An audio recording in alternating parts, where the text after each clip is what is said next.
From a defabricated solar-powered garden shed in Rockland County, New York, USA, this is Stand Up with Pete Dominic. On today's episode, tips on remaining calm in the workplace when your office technical support inadvertently gives you PTSD. And now, the podcast host who has no worries for such things because he does not have a technical support person, Pete Dominic! Hey, that's me. Thank you, Pete Co. Well, I don't have one person. I have a whole team of people. That's many of you who let me know whenever there is an error or a problem technically on the show, and I really appreciate it. If you hear something wrong with the show, email me immediately, standupwithpete@gmail.com. I will fix it and re-upload it so others don't have to suffer the same horror that you have. It really is annoying when there's an error like that and you're trying to listen and there's an issue. So always let me know, my technical people. I appreciate you very, very much. Standupwithpete@gmail.com for that and all of your stand-up needs. Joining me today on the program, the great Wajahat Ali, talking about his latest at the Daily Beast and more. We get personal, as we always do. It's always a great conversation. I know you're going to love it. At least one person didn't love my conversation with Virginia Heffernan, by the way. I got a lot of great feedback on that. I always love talking to Virginia Heffernan, but longtime listener Casey emailed me and said, "Hey, Pete, I really wasn't a fan of the show today. Felt like two friends catching up, but not in an interesting way." I listen every day and always will.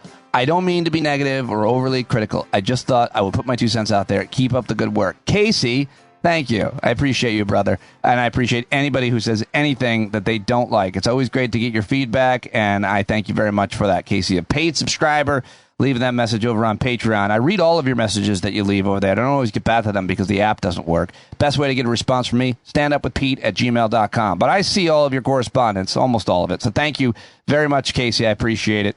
All right, let's just get into a couple of news stories from yesterday, and then we'll jump into the conversation with Wajahat Ali. But first, just another shout-out to everybody suffering with any kind of extreme weather. It looks like California is about to be back under a heat dome, and, of course, our friends in Vermont just got hammered by these storms. The flooding has caused tremendous amount of danger, a lot of people missing, and several people apparently thought to be dead. It's really, really horrible. I was talking to Mark Lawler up there last night, and if you're up there in Vermont or anywhere else affected by the weather, I'm always happy to hear from you and get a report from you so that others can know what you're dealing with, and if there's anything we can do, if not just reach out to let you know we're thinking of you, that's the best sometimes that you can do. So another really big story yesterday, I feel like it didn't get as much of attention. Maybe it's because it's an economic story. I don't know. Maybe it's not as sexy, but it certainly should be.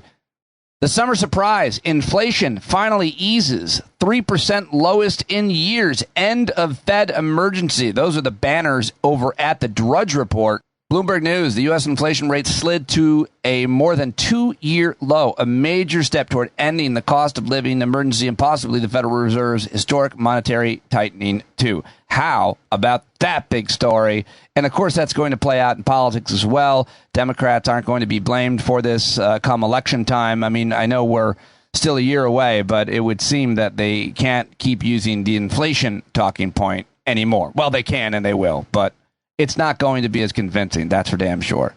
Here's how Chris Hayes told the story on MSNBC's All In last night. Prices rose just 3% in June annualized compared to the same time last year. You see that curve, that up and that down? It's what you like to see. That is the lowest increase we've seen since March of 2021. That black line means that inflation is going down. Now, another key metric shows that wages are continuing to rise faster than inflation. This is like the most important thing. Average hourly earnings rose 0.4% from May to June compared to inflation at 0.2%.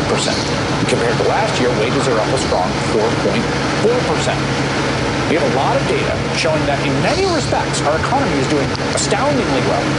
But Americans, on the whole, are just not feeling it. A recent AP poll found that only 3 in 10 adults think the economy is good. And so you got to kind of ask, what is going on here? What is at the root of this contradiction between some of the macroeconomic data we see and how people feel? Good question from Chris Hayes, and we can talk more about that in the future. You can go watch his analysis on MSNBC last night. Well, the other big story from yesterday was the FBI director, Christopher Wray, was on Capitol Hill. He was testifying at the House Judiciary Committee run by a bunch of crazy people. He was grilled by House Republicans who alleged that the FBI had weaponized law enforcement agents against the former president, Donald Trump, and conservatives. That's right. The FBI is weaponized the law enforcement agency against conservatives. It's a bizarre accusation, but it's one that gets made every day. Also accused the FBI of failing to aggressively, of course, go after the Biden crime family. Well, Democrats on the panel pressed Chris Wray about Trump's involvement in the January 6th Capitol attack and his alleged mishandling of classified documents, which he, of course, has been charged. But I just want to play a couple of the clips that I thought were really interesting from that hearing yesterday, collected them for you. And first, here is Republican Ken Buck, who is supportive of Chris Wray and defending his Republican conservative credibility. You started out as an AUSA, and I'm getting this information from Wikipedia, the great font of knowledge in the digital age, and so I'm assuming that it's true, but you started out as an AUSA. You were nominated by Republican President Bush for the position of Assistant Attorney General in the Criminal Division at the Department of Justice, and you were confirmed by a Republican Senate, if I am correct in that. Yes, by unanimous voice vote. And you were then nominated by Republican President Donald Trump to be the FBI director, and again confirmed by the Republican Senate for that position. Yes, I think there were only 5 votes against me, and they were all from Democrats. According to Wikipedia, you're still a registered Republican, and I hope you don't change your party affiliation after this hearing is over. Well, who could blame him? Listen to this question from the woman who replaced Liz Cheney in Wyoming, Congresswoman Harriet Hagersman, or something like that, whatever her name is. This is pretty brutal. Listen to Chris Wray defending himself.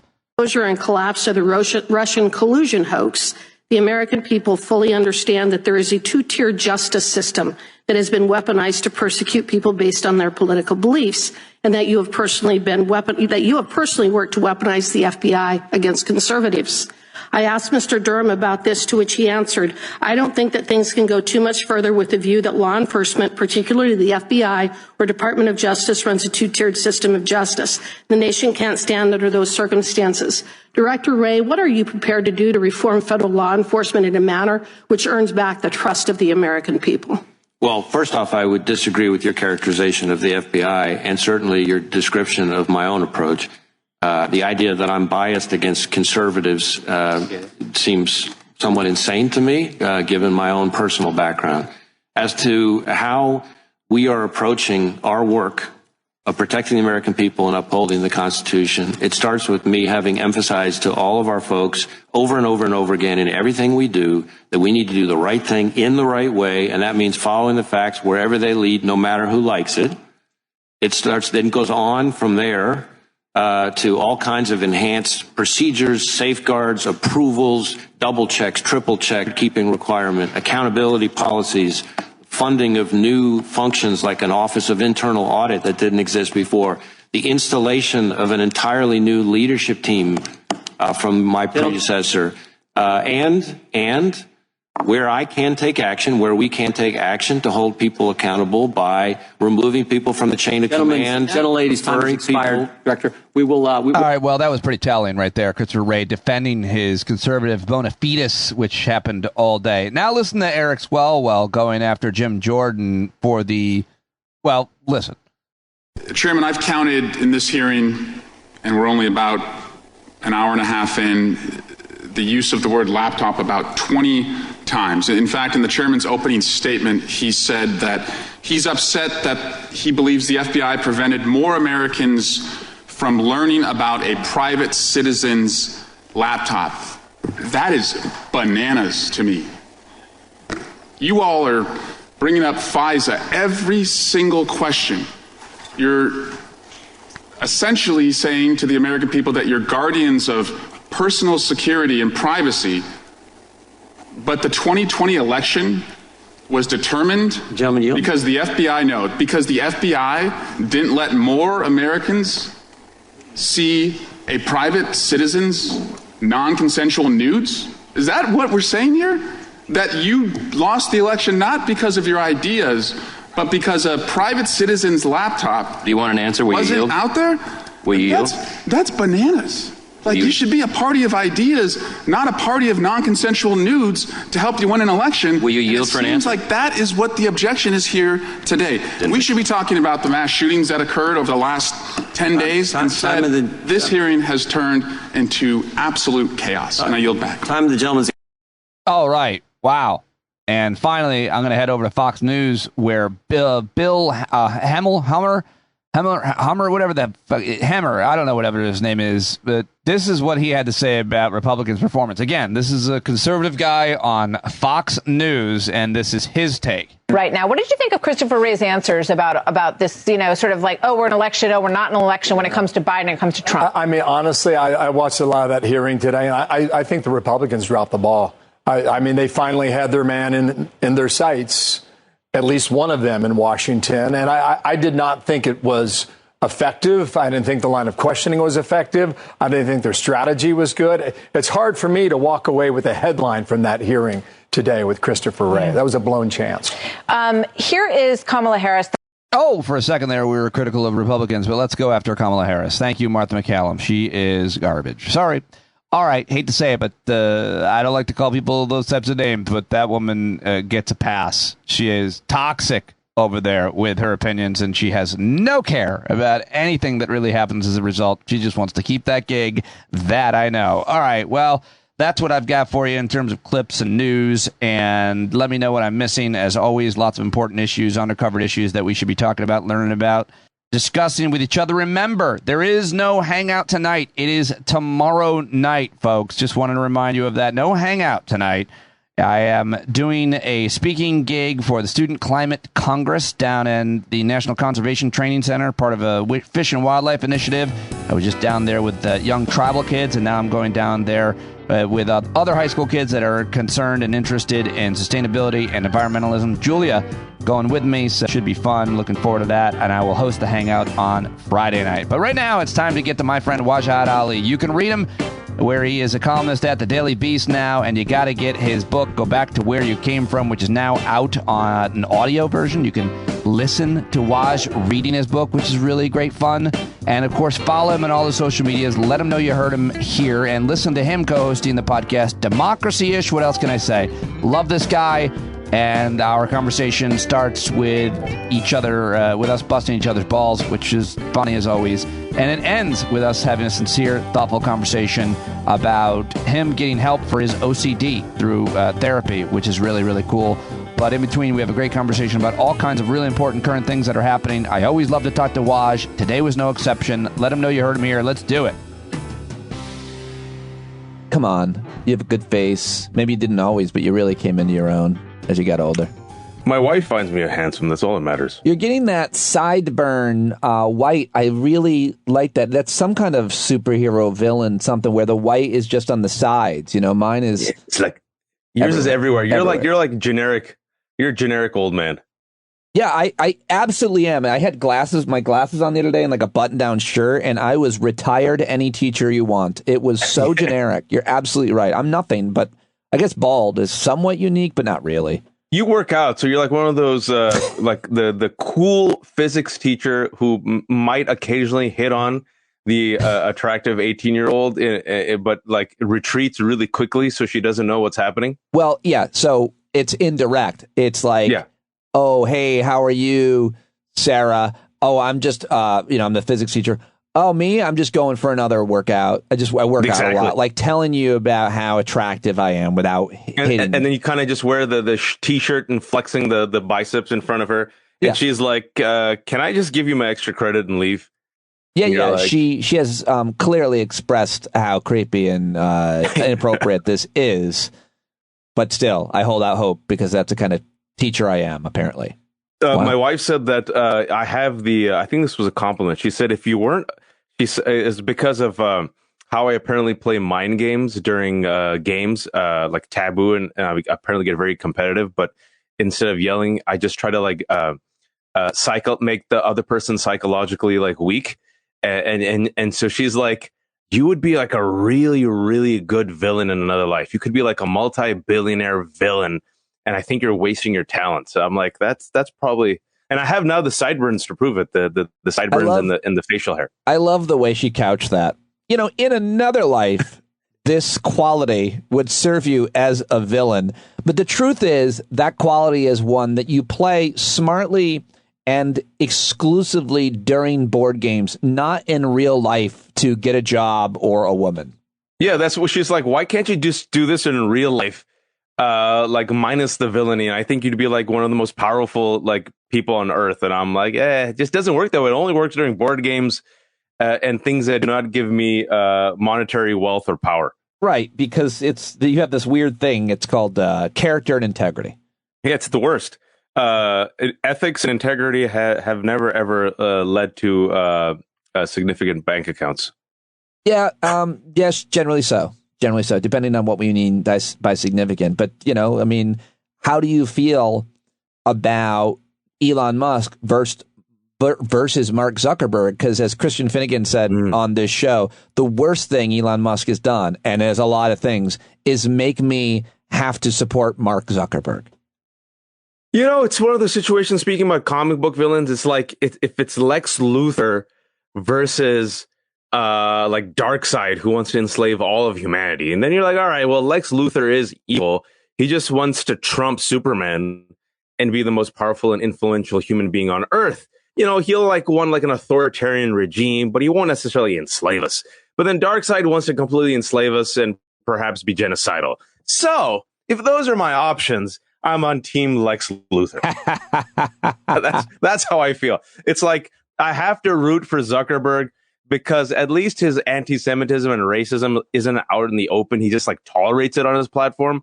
Whereas Elon Musk, as of us recording this, just yesterday, retweets this interview between Tucker Carlson and Andrew Tate. And I'm sure your listeners know who Andrew Tate is, but you know, a vile misogynist friggin' pimp who is allegedly a rapist and also basically is this.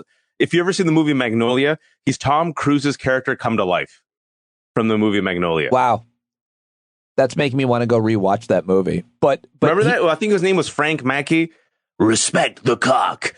And then he was like this vile misogynist and all these like loser guys looked up to him. But this guy is allegedly also a rapist. He moved to Romania because he said you could get away with rape here and the rape laws aren't as severe. Anyway, all I'm saying is Musk decides, you know what?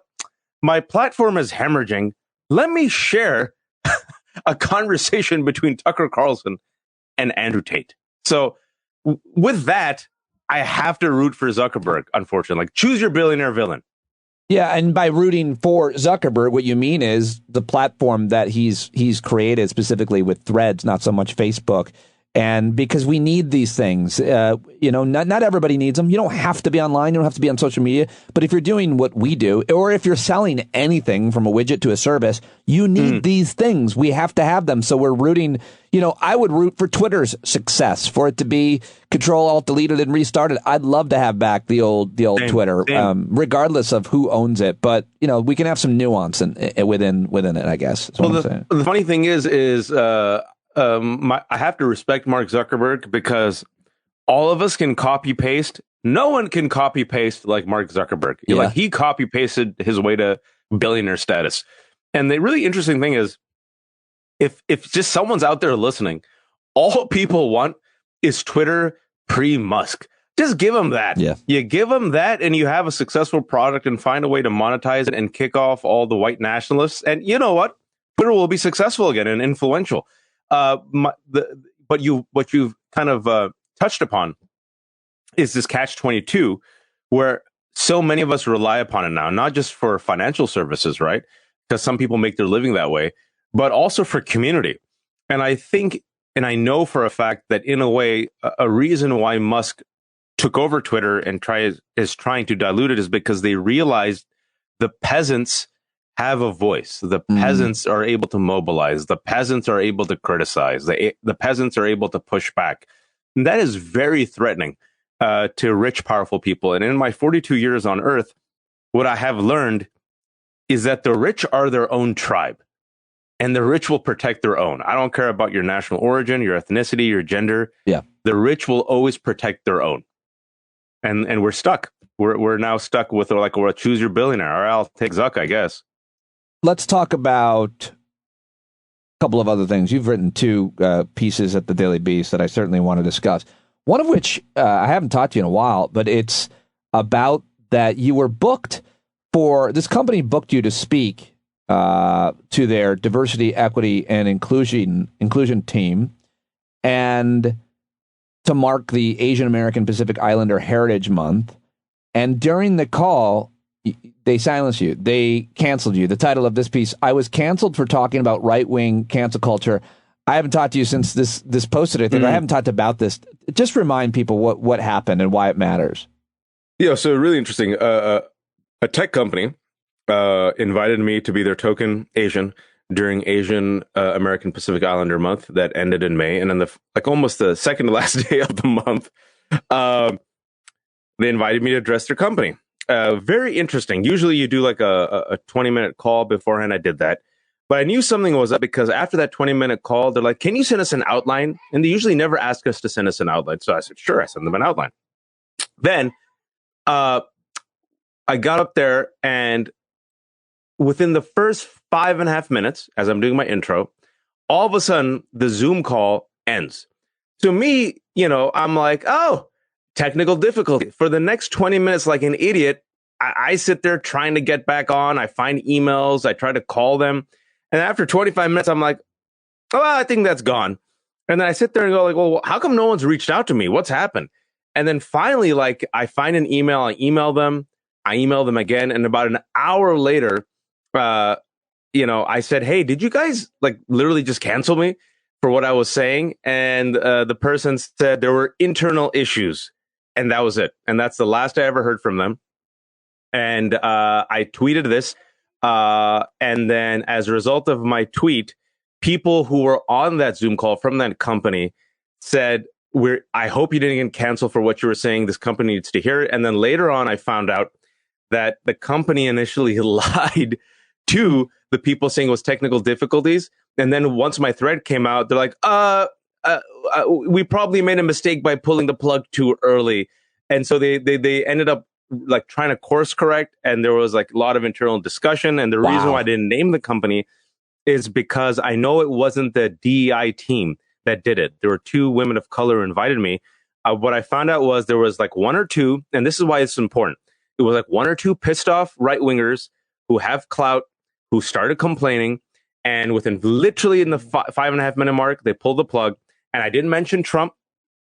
I didn't mention MAGA. I didn't mention Republican, Biden, Democrat. What I mentioned, Pete, and this is why it's even more exquisite, was the cancel culture that was happening. I was talking about book bans and take away abortion rights. And I was talking about, AP, African American Studies being removed, and Don't Say Gay. And right after I did a funny bit on Don't Say Gay, they pulled the plug. But it's a good microcosm. The reason why I shared it is what I have found out, and, doing a lot of these corporate gigs, and I'm sure you know this also, is that the overwhelming majority of people want to hear this stuff. Yeah. And every time I get invited, they're like, there's sections. There's sections of the company, that might be uncomfortable. So if you could just couch it and just be a little bit more mindful. And it's always the same 4 or 5 Republicans who are pissed off who end up hijacking the conversation, which is a great microcosm of American politics. We keep bending the knee to these folks who want safe spaces for themselves, but no one else. Well said. Yes, the hypocrisy of what they see as cancellation is always astounding, but never really surprising. And that's just crazy. I'm so sorry that it happened, but it's also really important that it happened and that you wrote about it. I mean, I think that's the great thing, is that you tweeted and wrote an article about it, just exposing it for everybody. That was really important, I thought. So. What's also really interesting? The reason why people I just want to mention this for your audience. When people say, well, how come women don't speak? How come people of color don't speak? How come if everyone knew about it, they didn't speak out? I was told by my friends, my allies, like POC folks also, hey, Waj, maybe don't talk about this. Oh, definitely don't mention the company. And I sat there, I'm like, well, why not? Maybe it'll force the company to do better. And they said, and they were correct about this, it will only hurt you. You will get blacklisted. You will be seen as problematic. You will be seen as a troublemaker. Yeah. So you're too important. stay quiet. Yeah. And that's what happens to a lot of folks who don't have power, especially those who are poor, workers, women, and people of color. You just have to sit there and take it, because if you do speak out and try to correct a wrong, instead of the wrong being corrected, you will be the one punished and penalized. So well said. And thinking a lot about the Iowa abortion ban from yesterday, I was talking to State Senator Zach Walz. Happened in the middle of the night. Yeah. And Zach Walz was telling me, what you and I and anybody knows that has ever read about it, studied about it, or listened to someone who's been a victim of sexual assault, when it's especially by someone in your family, like, guess what you don't do? You don't tell anybody. You're going to bring more problems to your family or your company if you tell people. It's not going to get you what you hoped it will get you most of the time. And there's so much evidence, anecdotal, obviously, and I'm sure actual data about that of course, that if you give someone 6 weeks to contemplate if they even knew they were pregnant, that in the case of rape or incest, they may not want to tell you, especially in Iowa, is all I'm saying. So. Yeah, I mean, shame, the self-loathing, the fear, the fact that people won't believe you, right? The type of humiliating experiences that women have when they go to the police. And so imagine if a family member, though, did it. You would destroy your fans. One thing, I should have been more specific, to destroy the company or to stand up for the community. What if your family member sexually assaulted or raped you? I mean, how often do we really believe that person comes forward and says, Uncle Richie, who everybody likes? Well, guess what? I'm going to destroy it for everybody. Yeah, and also it's the community politics.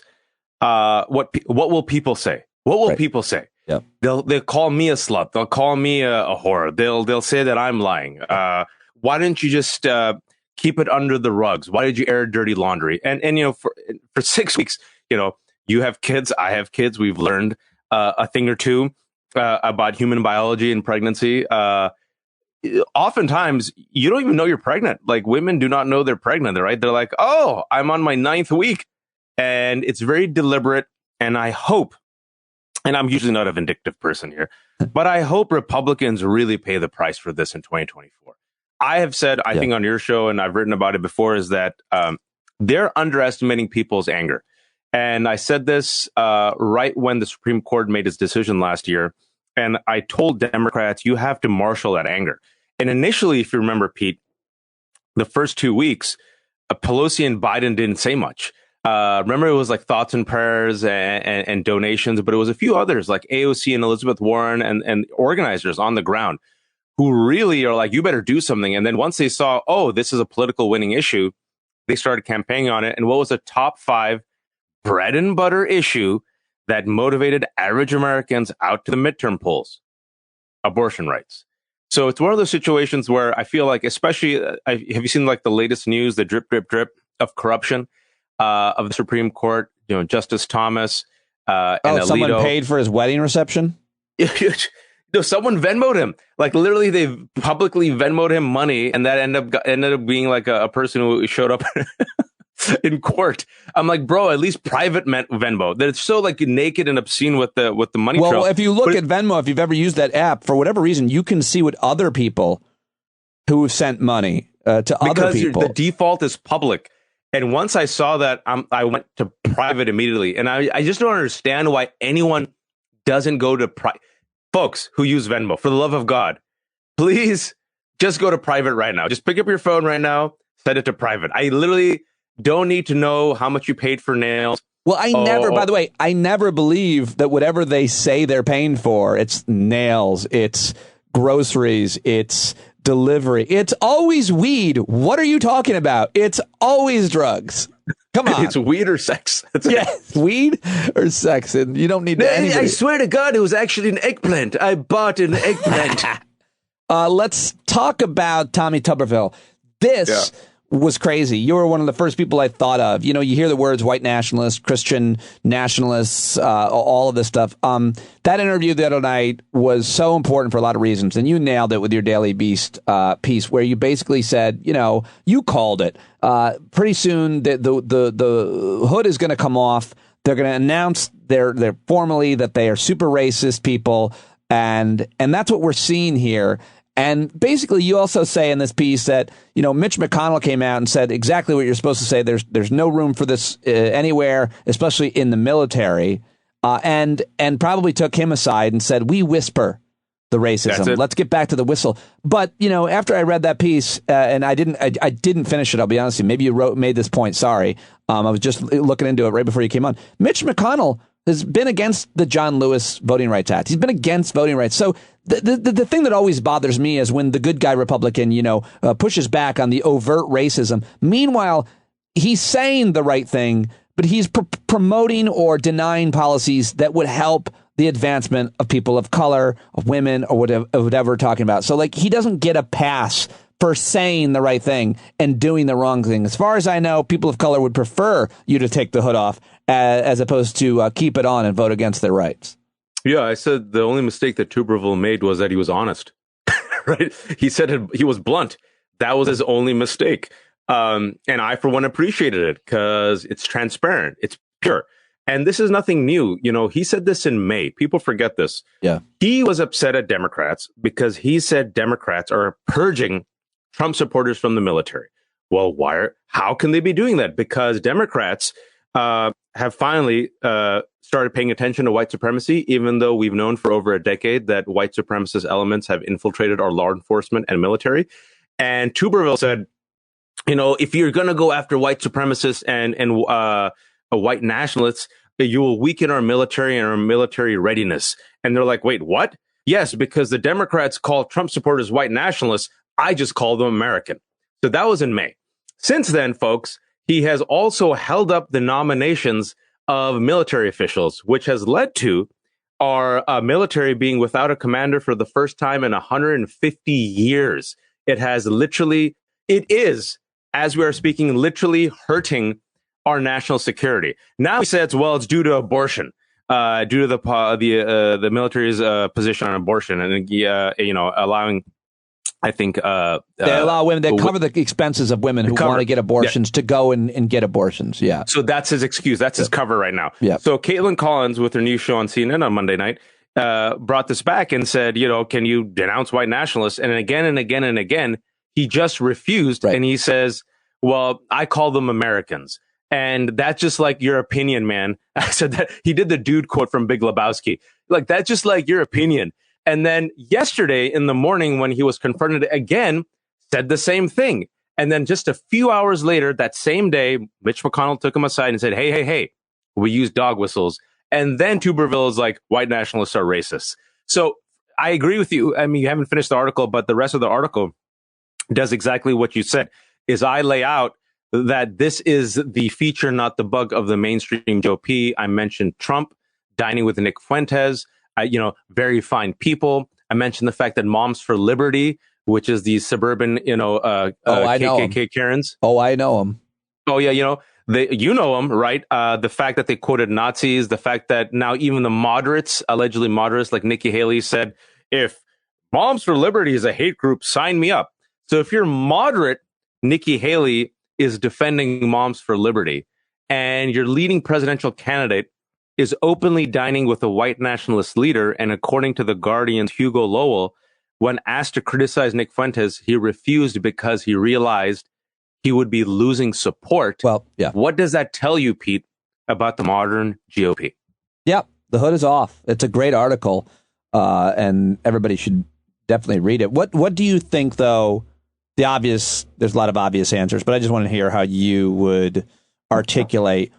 I don't know if you saw this clip, but John Bolton and several other Republicans were and should be, as I think you wrote in this article, be asked about this all day, every day.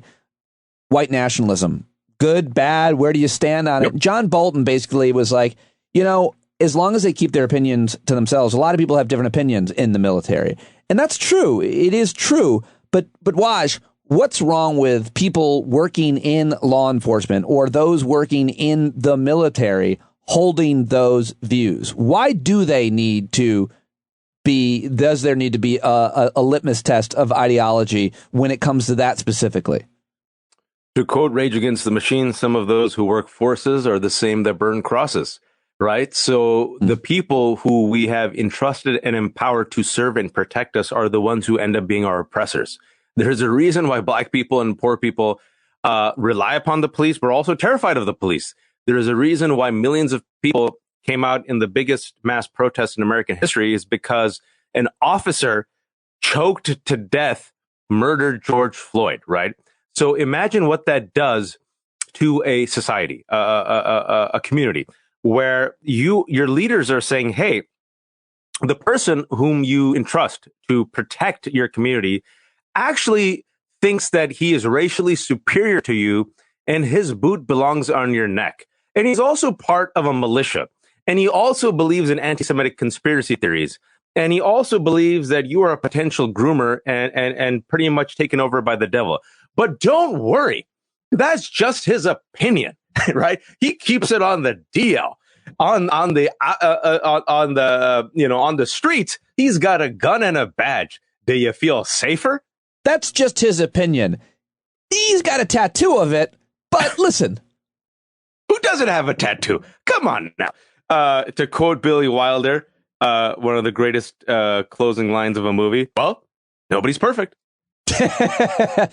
Well, that's true. Nobody is perfect, but you can't be a white nationalist and serve in the military. There should be a rule against that. And furthermore, we have seen the actual terrorism that so many former and active duty members of the military have committed against people of color, Jewish folks, and on and on and on. People who have been discriminated against historically in this country and marginalized in others. There's been actual physical terror, slaughter done by people who have been trained by the United States military. Well, it's even closer than people think. January 6th, the Proud Boys and the guy with the one, Steve Rhodes. He's what's the other group? The Cyclops guy. The 3%ers, the 3%ers, the other group, all these guys recruit from veterans and the military and law enforcement, right?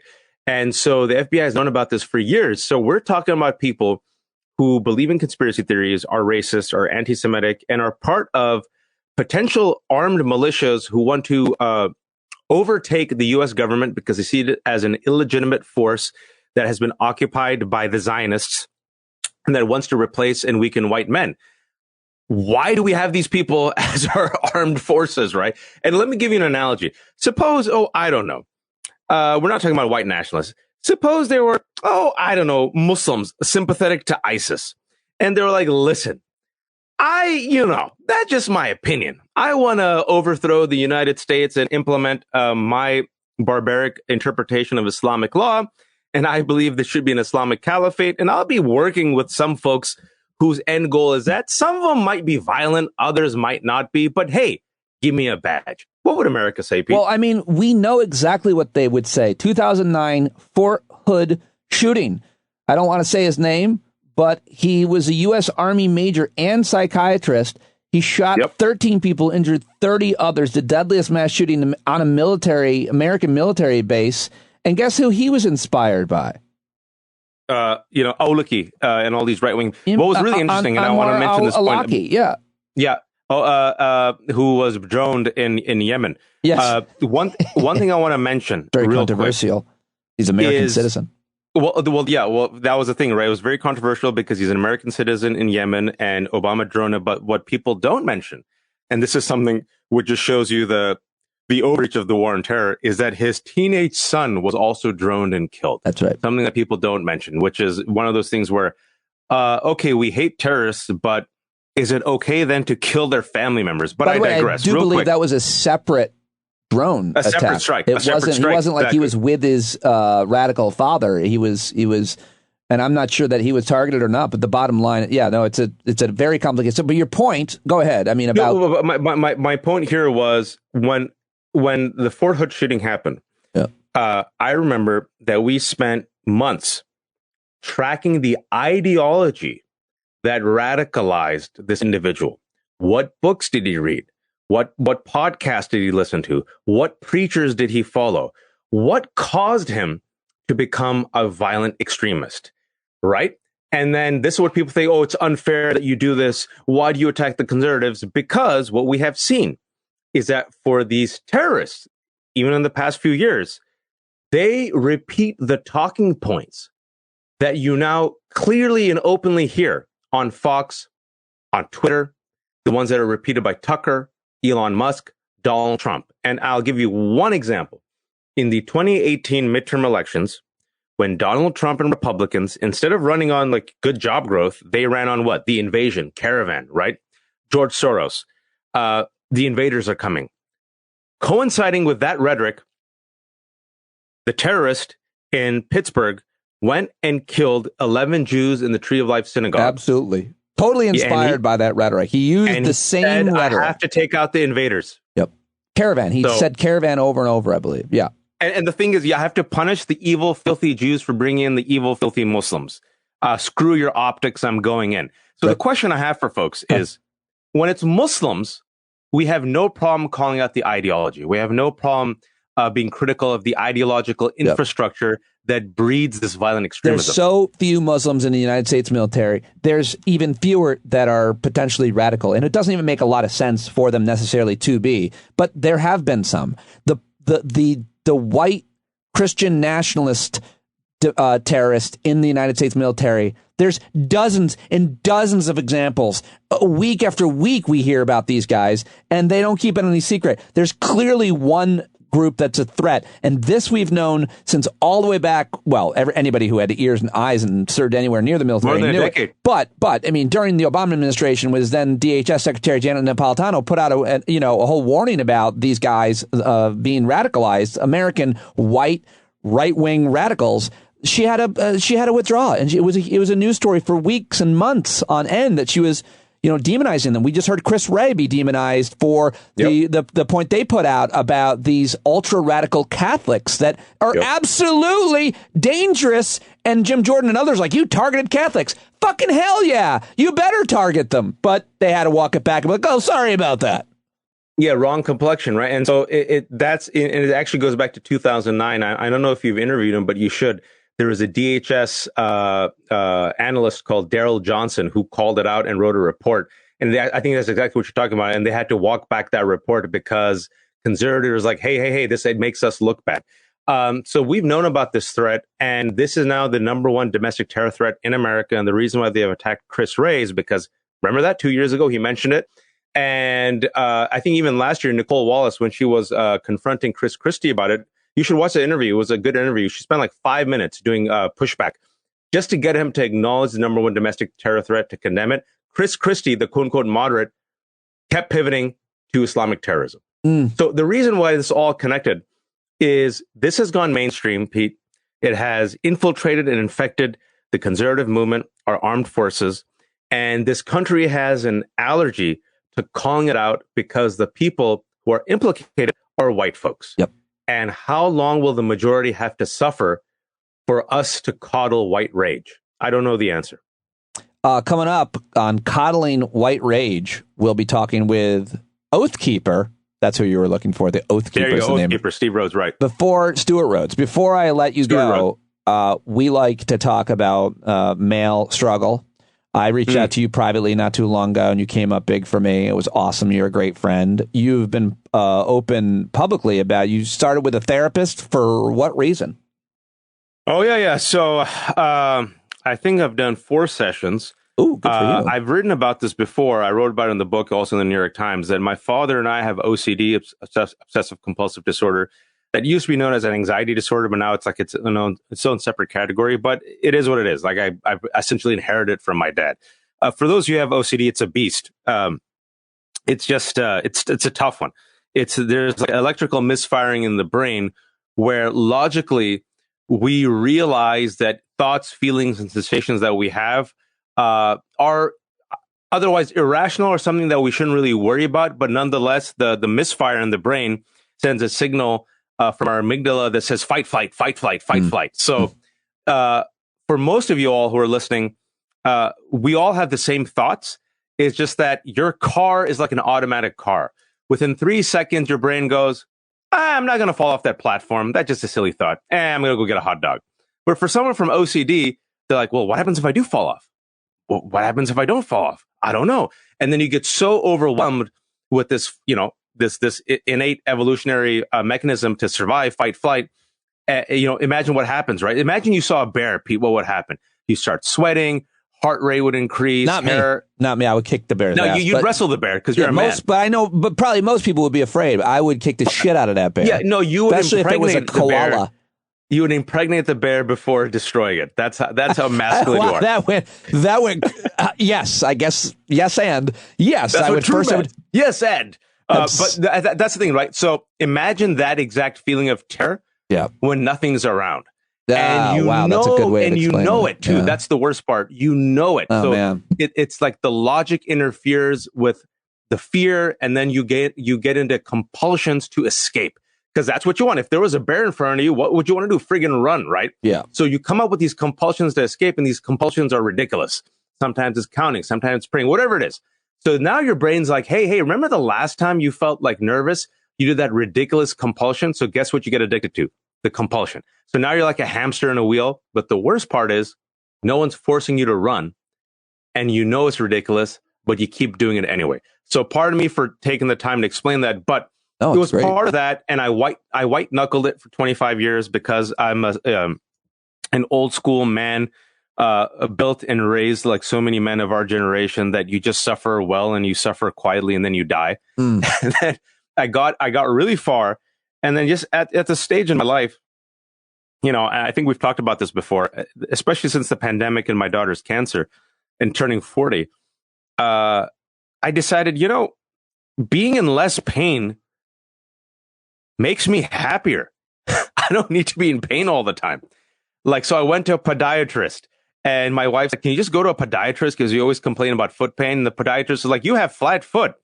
You should wear a Hoka shoe and, go to get a pedicure. I'm like, I'll never get a pedicure. Like, no, they massage your feet and it lessens the pain. And I did all that. And I'm like, less pain. And they're like, you might be lactose intolerant. Take lactate pills. I'm like, I'm a man. I impregnate cows. What are you talking about?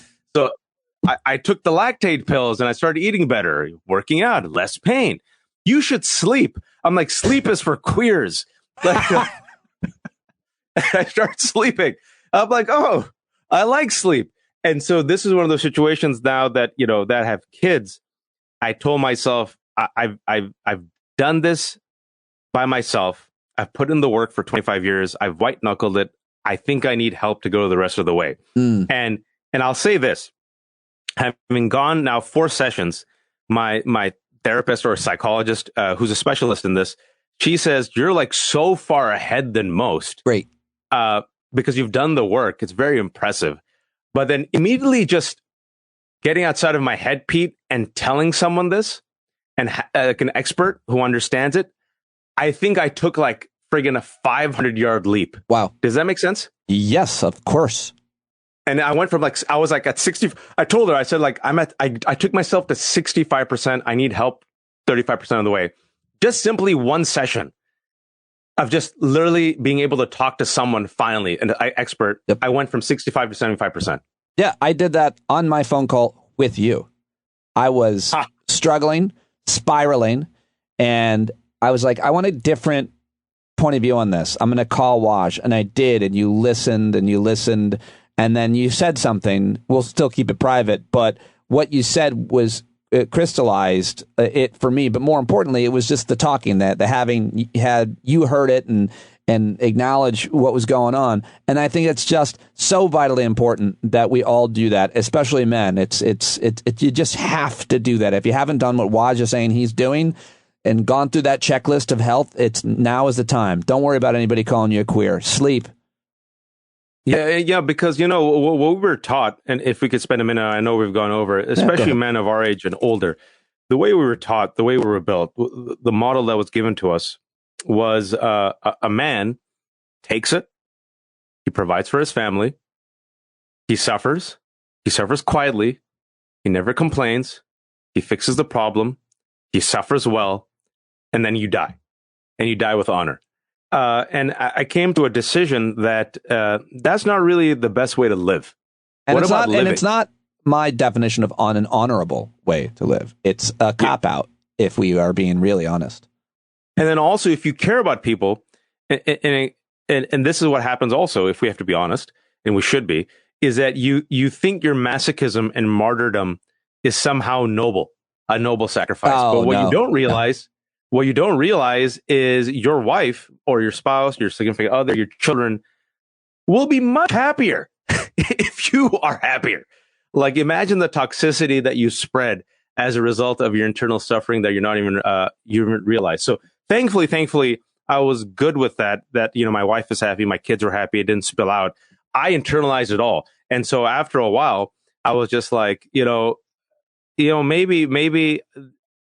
even for purely selfish reasons, in life, I've done pretty well compared to most. I don't think I've reached my full potential, and maybe there's still time for me to reach my full potential as a thinker, as a writer, as a creative. I know this has held me back. And so maybe if I can unlock this, I have enough time to really see how fast I can go, how far I can go. You know, one of my platitudes, I live on platitudes. Some people use supplements. I'm platitudes. Is maybe the best is yet to come. Yeah. Maybe. I think that. And there's enough time. Not for you, but for me. Yeah. The cow sex got in the way. Wajahat Ali, everybody. Always great. Thank you so much, my friend. Thank you, sir. Appreciate it. Pleasure always. It was awesome. Thank you, bud. That was great. Really great. Really great. Love it. Appreciate you. All right, folks, there you go. Wajahat Ali, love him to death. I hope you appreciated that one, and I hope to see you tomorrow night at our hangout. That's all I've got for you today. Our friend John Carroll sings us out, as he does every day, with the song he wrote just for us. Go buy it at johncarroll.org right now, and I'll talk to you tomorrow. When the tyrants taunt you and the sirens teach you, better stand up, stand up. Let the brave meet the challenge, let the weak flee. Boy, you better stand up, stand up. When you're tired of begging, saying pretty please, that's the time you gotta finally get up off of your knees. When you can't see the forest for the burning trees, you got to stand up. Hey, you've been sitting so long, you got the creaky knees, you got to stand up, stand up. I think you're driving wheels with leaking grease. Boy, you better stand up, stand up. Well, there's a whole lot more of us who know what's right. They'll keep right on ignoring us if we keep sitting tight. You got to open up the window to let in some light. You got to stand up, that's right. You got to rise up, you got to stand up. You got to stare the devil straight in the eye. We got to let him know it's his turn to go. See it clear when all you hear is a lie. So get up off of your butt, get down off of your fence. And even if it ain't a very friendly audience, well, they'll begin to listen when you start making sense. And you stand up, stand up. No need to point your rifle to defend your town. Just stand up, stand up. You know they can't deny you what you're laying down. Boy, you better stand up, stand up. Show your face of every color, yellow, black, red, and brown. She's the place where every lost child will finally be found. There's only one thing to do before we stand our ground, and that's stand up, stand up. Well, the founding fathers saw a land for all. They had to stand up, they had to stand up. They had a keen imagination for a crystal ball, drawing all the plans of stand up. But all they had to go on was the time they were in, with other causes for laws, and since they weren't even sin, they knew that change was gonna come before the change could begin. They had to stand up. All right, they had to stand up. We got to stand up. We got to look the devil square in the eye. We gotta let him know it's his time to go, and make it clear when all we hear is a lie. Why you lying awake wondering where the money all went? It'll be the cost of freedom that'll go unspent. You can see him flee the scene of that experiment if you stand up. All right, we got to speak up, we got to reach up and raise your voice in every way you know how. Don't be toes up, you got to show up. Ain't no better time to do it but now. No need to pledge allegiance to no wanton tribe. Rise up and show obedience to the voice inside. And listen well and it'll tell you not to run and hide. It says stand up. Stand up. Got to stand up. Ooh, come on, just stand up. Everybody got to stand up in the darkest hour. Stand up, people got the power. Stand up. Come on, come on, come on. Come on, come on, come on. Come on, come on, come on. Stand